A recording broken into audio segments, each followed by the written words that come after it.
Friends, आज हम बनाएंगे क्राफ्टिंग में क्लीनिंग सेट। आओ बनाते हैं।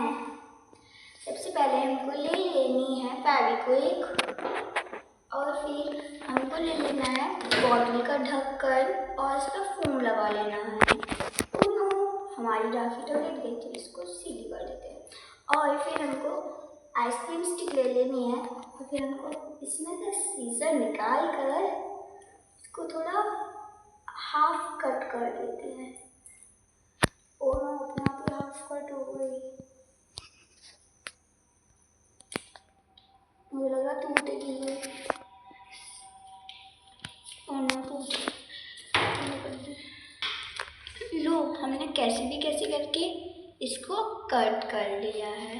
अब हम इसको फेविक्विक से थोड़ा सा, इसे बहुत तेज लगती है, थोड़ा सा फेविक्विक डालना है। निकल नहीं रहा,